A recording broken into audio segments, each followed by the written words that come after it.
Eh bien, salut à toutes et à tous et bienvenue sur Objectif Chasse. Donc aujourd'hui, on va se retrouver pour une vidéo un petit peu spéciale, un petit peu différente. Je vous ai parlé dans une vidéo précédente de mon fusil qui m'a été offert lorsque j'ai eu mon permis de chasser. Donc c'est un fusil Campion. Et le truc, c'est qu'il s'est fait, scier un petit bout du canon pour le transformer en fusil de track. Donc on va déjà commencer par mesurer la longueur du canon, et puis après j'aimerais bien qu'on teste un petit peu la dispersion des plombs, et puis j'aimerais bien aussi après vous parler des cartouches, parce que c'est vrai que moi j'ai eu toujours l'habitude d'acheter mes cartouches chez Decathlon. En parlant avec Aymeric Di Filippo, que vous connaissez maintenant tous très bien sur la chaîne, il me demandait pourquoi j'achetais toujours mes cartouches chez Decathlon, et je lui expliquais qu'en fait c'était une histoire de budget, quoi, parce que je me disais que c'était là que je les aurais au meilleur prix. Et en fait il m'a expliqué que non, il faut se rendre dans les armureries, il faut demander les tarifs à vos armuriers, parce que lui il est capable de me fournir les cartouches à corps vidé ou alors à pigeon ou à canard au prix des cartouches qu'on peut trouver de la marque Solognac. Donc allez, je déballe tout de suite le fusil, on se met en place au niveau des cibles, et puis on va tirer donc 3 cartouches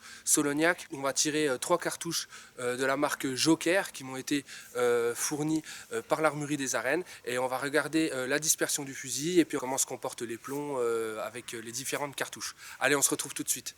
Ça y est, le voilà, le fameux fusil. Donc vous l'avez sûrement déjà vu dans une des vidéos de chasse au corbeau. Donc on part sur un canon. Voilà, le canon il fait 62,5. Donc on part sur aujourd'hui le canon de 62. C'est vrai qu'après, plus tard, si jamais je change de fusil, je partirai sûrement sur un canon un peu plus long. Et c'est pour ça qu'aujourd'hui on va tester la dispersion de ce fusil. Comme ça, j'aurai pas d'excuses au moment où je raterai tout simplement les corbeaux, quand ce sera le moment. Donc voilà, pour ce petit test, je nous ai préparé un petit carton à chaque fois pour tirer dedans, pour bien voir l'impact. Voilà, on va tirer là-dedans.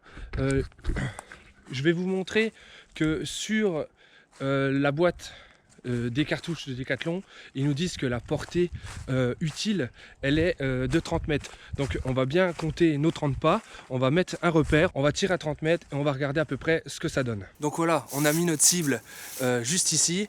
Donc maintenant il ne nous reste plus qu'à compter les 30 pas. On s'est bien sûr équipé de notre Peltor Sportag, je vous en ai parlé dans plusieurs vidéos, je vais vous les mettre ici dans le petit i.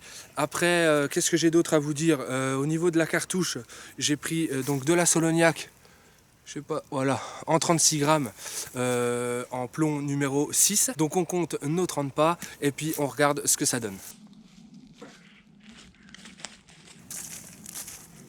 Alors voilà, ça y est, donc nos 30 mètres sont délimités. Il ne nous reste plus qu'à s'équiper du casque et puis à effectuer le premier tir.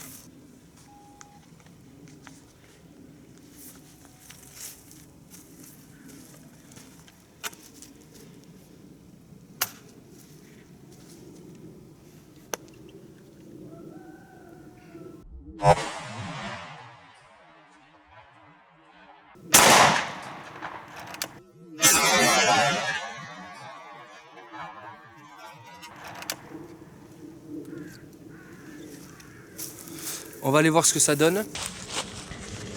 Donc au niveau du premier carton, on voit qu'on est vraiment très dispersé. Donc à 30 mètres, c'est vrai qu'on en emmène quand même assez large.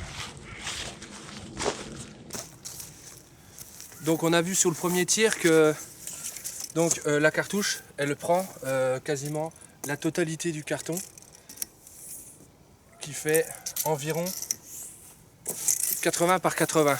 C'est-à-dire qu'à 30 mètres, j'ai à peu près une gerbe de plomb de 80 cm. Et s'il y a vraiment des connaisseurs au niveau de la chasse du petit gibier, des fusils, tout ça, moi c'est vrai que je suis pas très connaisseur, j'ai vraiment envie de m'y mettre. Donc laissez-moi dans les commentaires, écrivez-moi le diamètre à peu près, ce que je devrais pouvoir atteindre avec un fusil, on va dire avec un canon un peu plus long, par exemple un canon de 76, si jamais vous avez déjà fait le test. Donc on va tirer une deuxième cartouche.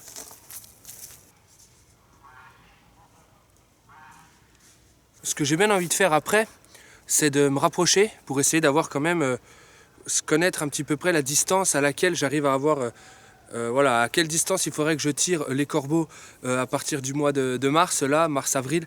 De toute façon, je vais vous faire une vidéo là-dessus, je vais vous expliquer comment il faut que vous vous y preniez pour pouvoir chasser le corbeau dès le mois de mars jusqu'au mois de juin. Donc si c'est pas fait, abonnez-vous à la chaîne, comme ça vous saurez tout, les détails, activez la cloche, tout ça. Vous connaissez maintenant YouTube, j'ai pas besoin de vous l'apprendre. Allez, on part tirer notre deuxième cartouche. Donc là, on est à la même distance, hein, donc normalement, on devrait être quasiment similaire.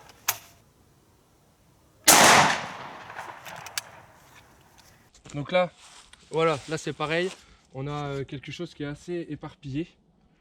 Donc voilà, je viens d'aller voir un petit peu de plus près ce qui s'est passé. On est à peu près sur une circonférence quasiment identique. Par contre maintenant ce que je vais essayer de faire, c'est que pour le dernier carton, pour ma dernière cartouche Solognac, je vais la tirer à 15 mètres pour voir quel diamètre j'arrive à avoir à 15 mètres.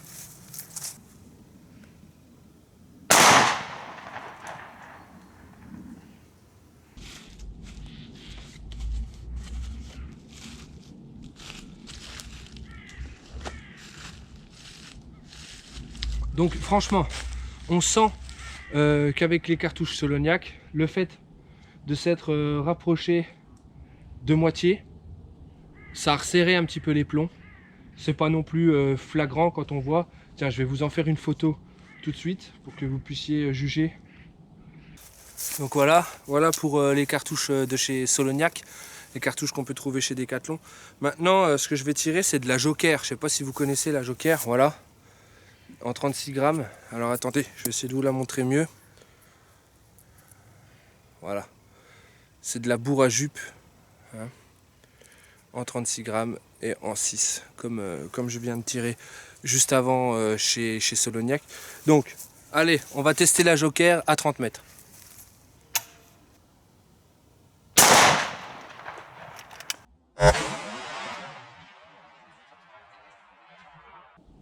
Eh ben franchement, on est sur quelque chose qui se disperse très bien. On est sur à peu près 80 cm de diamètre aussi.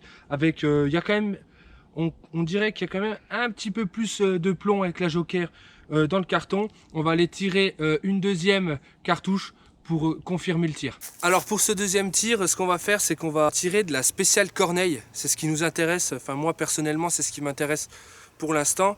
Donc tiens, je vais vous la montrer de plus près. Donc c'est toujours du 6 en 70. Donc voilà, chambré 70. Alors on va faire la mise au point. Vous voyez, c'est marqué Corneille. Donc on va regarder la différence entre une Joker en 6 standard et une Joker en 6 à Corneille. On va voir la différence entre les deux. Je sais pas si vous y voyez à l'image, on a beaucoup moins de plombs qui ont touché le carton. Donc je pense que le 6 à Corneille, c'est quelque chose qui écarte beaucoup plus. Bon, je vous propose de faire un dernier tir à 15 mètres avec de la Joker en 6 standard et puis de voir ce que ça donne à 15 mètres comparé avec la Solognac.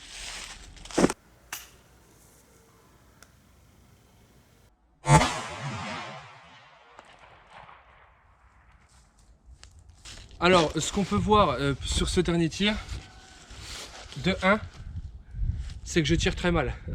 Donc, j'ai groupé là au-dessus. J'ai l'impression quand même que ça serre beaucoup plus qu'avec la Solognac à 15 mètres. Il y a même la bourre qui est restée dans le carton. Donc, on a fait nos 6 tirs. Je vais vous prendre tout ça en photo et puis on va en reparler un petit coup. Donc voilà, pour finir cette vidéo, je peux vous parler quand même vite fait de ce fusil. C'est un Campion, comme je vous ai dit, 12. Il me semble que c'est un fusil qui était distribué avant par Kettner. C'est un très très bon fusil. Il a porté les plombs, il porte très très bien la balle. Les plombs, on a quand même vu une réelle différence avec la Joker entre 30 mètres et 15 mètres. Donc je pense que la marque Joker fait quand même mieux que chez Solognac, parce que franchement, chez Solognac, entre le tir à 30 mètres et le tir à 15 mètres, j'ai vu aucune différence, quoi. le carton de 80 par 80, il était criblé. On n'a pas réussi à, à grouper nos plombs, même en s'approchant du carton.